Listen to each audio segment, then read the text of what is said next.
So ఏ సమస్యతో మీరు ఇక్కడికి వచ్చారండి? సమాజంలో మొన్న జరిగినటువంటి ఎలక్షన్స్ తర్వాత అందరికీ తెలిసినటువంటి విషయం ఏంటి అంటే అక్కడ ఉన్నటువంటి కొల్లాపూర్ నియోజకవర్గంలో జూపల్లి కృష్ణారావు గారికి వ్యతిరేకంగా కేసీఆర్ గారు దింపినటువంటి బాణమే బర్రెలక్క అలియాస్ శిరీష గారు. అది అందరికీ మనకు తెలుసు. ప్రభుత్వ వ్యతిరేక ఓటులు ఏదైతే అది చీల్చగొట్టాలని చెప్పి ఆ పని చేయడం జరిగింది. అదే 119 నియోజకవర్గాలలో ఈరోజు విద్యార్థులు ఊరుకు పోయి నడుం కట్టుకొని ప్రచారం చేసి కాంగ్రెస్ పార్టీకి పూర్తి మద్దతు ఇచ్చుకుంటూ తిరగడం జరిగింది. అట్లా తిరిగినప్పుడు వాళ్ళకి ఏది లేకుండా ఎవరైతే యాంటీ బీఆర్ఎస్ ప్రభుత్వం వాళ్ళు దింపిన ఒక క్యాండిడేట్ని ఈరోజు మళ్ళీ వాళ్ళే నిరుద్యోగులకు ఆదర్శం, ఈమెను చూసి ధైర్యం నేర్చుకోవాలి. ఏం నేర్చుకోవాలి సార్ ధైర్యం? 2 గంటలకు ప్రవళిక చనిపోయినప్పుడు పోయి దెబ్బలు కొట్టినప్పుడు అప్పుడు పడ్డ దెబ్బలకు లేని ధైర్యం ఇప్పుడు ఆమె మొహం చూస్తే మాకు వస్తుందా? ఇప్పుడు సార్ లోపల బల్మూరి వెంకటన్న వస్తే అక్కడ చెప్పే సమస్యల పైన ఆమెను స్టేజ్ పైన కూర్చోబెట్టి పెద్ద ఉన్నతమైనటువంటి వ్యక్తులు మేధావుల పక్కన కూర్చోబెట్టి పేపర్ పెన్ ఇచ్చి నోట్ చేసుకోమని చెప్తే ఏం రాసింది తెలుసా? ఇప్పుడు చూపిస్తా నేను ఎవిడెన్స్. న్యాయం జరగాలి, న్యాయం జరగాలి, న్యాయం జరగాలి. ఎవరికి న్యాయం జరగాలి? ఏ న్యాయం జరగాలి? ఆడ ఏం సమస్య ఉన్నది? ఏంటిది ముచ్చట? ఏంది ఆడ పాత్ర? ఏంది జరుగుతున్నటువంటి చర్చ? ఏంటిది? ఇట్లయితే 30 లక్షల మంది నిరుద్యోగుల తరపున నేను పోరాడుతున్నా. నేను మాత్రం ఎలక్షన్లో నామినేట్ పోస్టుకు నేను ఎమ్మెల్యేకి క్యాండిడేట్గా వస్తున్నా. ఇది మాత్రమే ఉద్యోగం, మిగతా ఏది ఉద్యోగాలు అనకుండా ఉండండి అనేసి ఇందాక చాలామంది యూట్యూబర్స్ ఆమెని పొగడడం జరిగింది. 119 నియోజకవర్గాలు ఏవైతే ఉన్నాయో స్టూడెంట్స్, మహిళలు కావచ్చు, యువకులు ఎవరైనా పోటీ చేయడానికి ఇందాక జనార్దన్ అన్న చెప్పినట్టు ఎవ్వరూ వెనకాడలేదు. అందరూ కూడా అన్ని కాన్స్టిట్యున్సీలలో పోటీ చేయడానికి ముందుకొచ్చిరు. బట్ మనకు ఒక కాజ్ గురించి మనం పోరాడుతూ ఉన్నాం. ఏదో సొంతంగా ఇండివిజువల్గా హైప్ తెచ్చుకోవడం కోసం, యూట్యూబ్లలో లైకులు తెచ్చుకోవడం కోసం పైసలు తీసుకోవడం మాత్రం కాదు. ఆ ఒక లాజిక్ ఎట్లా మర్చిపోతున్నారండి?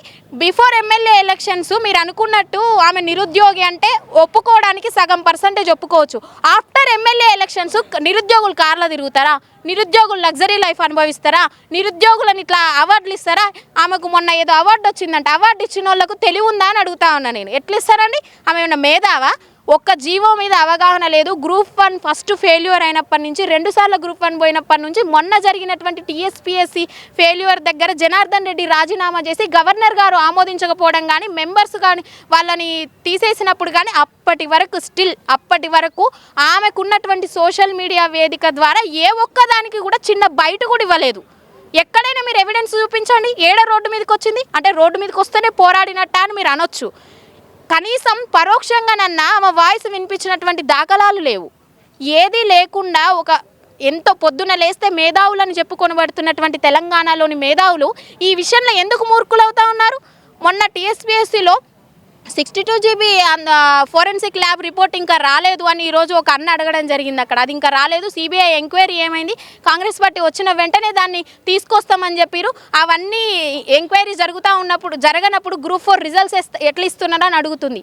ఆమెకు 2 పేపర్లు ఇచ్చి అక్కడ కూర్చోబెట్టిరు. అదే అంశం మీద మన విద్యార్థులను, మా 30 లక్షల మంది నిరుద్యోగుల తరపున మేము అనుకున్నటువంటి విద్యార్థులను ఇద్దరిని బహిరంగ చర్చకు పిలుస్తాం. ఆమెను బహిరంగ చర్చకు రమ్మనండి, మేము ప్రతినిధిగా ఒప్పుకుంటాం. ఎట్లా అండి? మీరు నేర్చుకోండి. నేను ఎంపీకి పోటీ చేస్తా, తర్వాత ఎమ్మెల్సీ, తర్వాత సర్పంచ్ అంటే నిరుద్యోగులు అంటే అంత దిగజారుడుతనవా పోయి నామినేషన్ వేసుకొని రావడానికి? ఒక తెలంగాణ రాష్ట్రంలో బీఆర్ఎస్ పార్టీని ఈరోజు గద్దె దిగిందంటే కారణం నిరుద్యోగులు. కాంగ్రెస్ పార్టీ ఈరోజు గద్దె నెక్కిందంటే కారణం నిరుద్యోగులు. అంత బలం ఉన్నటువంటి నిరుద్యోగులను ఇంత దిగజారుడుగా నేను పోయి నామినేషన్ వేసి వస్తా, ఏదో జోక్గా తమాషాగా గెలిచినా ఒకటే గెలవపోయినా ఒకటే అంటే ఫోన్పేలో డబ్బుల కోసం, గూగుల్ పేల చందాల కోసం ఇది ఈ బతుకు కాదు. నిజంగా 20 లక్షలు 30 లక్షలు వచ్చినాయని చెప్పి ఆమె బాహాటంగా చెప్పడం జరుగుతుంది. నిజంగా చిత్తశుద్ధి ఉంటే, నిజంగా నిరుద్యోగుల తరపున నువ్వు ప్రతినిధి అయి ఉంటే ఈరోజు ఇక్కడ బస్తీలో 5 రూపాయలకు భోజనం చేసేటువంటి ఎంతోమంది విద్యార్థులు ఉన్నారు లైబ్రరీలో, వాళ్ళకు వంచు. నిజమైన నిరుద్యోగురాలు నువ్వైతే ఆ వినాయక చవితి రోజు దుర్గా నవరాత్రులప్పుడు పులిహోర తిని బ్రతికిన నిరుద్యోగులు ఎంతోమంది ఉన్నారు. మరి వాళ్ళకి తెలియదా? హైకోర్టు అడ్వకేట్లతో చర్చించి మేధావులతో చర్చకు జరిపినటువంటి ఎన్నో చర్చలు వాళ్ళకు తెలుసు. అంత సబ్జెక్ట్ ఉన్న వాళ్ళని పక్కన పెట్టి ఈరోజు తీసుకొచ్చి ఒక స్టేజ్లో ఉన్నతమైనటువంటి వ్యక్తుల పక్కన కూర్చోబెడితే నిరుద్యోగులు ఏమనుకోవాలి సార్? ఇది ఎంతవరకు పోతుంది? ఇది ఇట్లానే కొనసాగితే నిరుద్యోగులను వాడుకొని వదిలేస్తున్నారు ప్రతి ఒక్కరు కూడా. అంతకు తప్పించి వాళ్ళకు జరిగేటువంటి న్యాయం ఎక్కడా లేదు. దీన్ని ప్రశ్నించే గొంతుకలే ఇక ముందుకు రావాలి తప్పితే వీటిని వాళ్ళని వైరల్ చేస్తే మీకు వచ్చేది సచ్చేది ఏం లేదు. ప్రముఖమైన యూట్యూబర్స్ కావచ్చు, ప్రముఖమైన ఛానల్స్ కావచ్చు, దయచేసి సమాజాన్ని తప్పుదోవ పట్టేయకండి, విద్యార్థులను తప్పుదోవ పట్టేయకండి, మేధావులు మూర్ఖులు కాకండి. అక్కడికి వెళ్ళి ఏదో వీడియోలు చేయడం వల్ల మీకు వచ్చేది ఒరిగేది ఒక 2 సబ్స్క్రైబర్స్ వస్తేమో 2 రోజులు అది వైరల్ అవుతుందేమో తప్పితే తర్వాత భవిష్యత్ అనేది చాలా ఆందోళనకరంగా మారబోతుంది.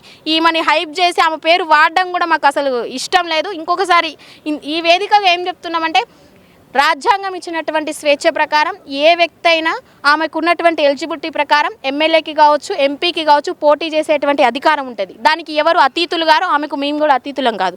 కానీ ఎక్కడైనా నిరుద్యోగుల తరపున అనేటువంటి పదం వాడితే మాత్రం లీగల్గా యాక్షన్ తీసుకోవడానికి ఎట్టి పరిస్థితుల్లో వెనకాడేటువంటి పరిస్థితి అయితే లేదు.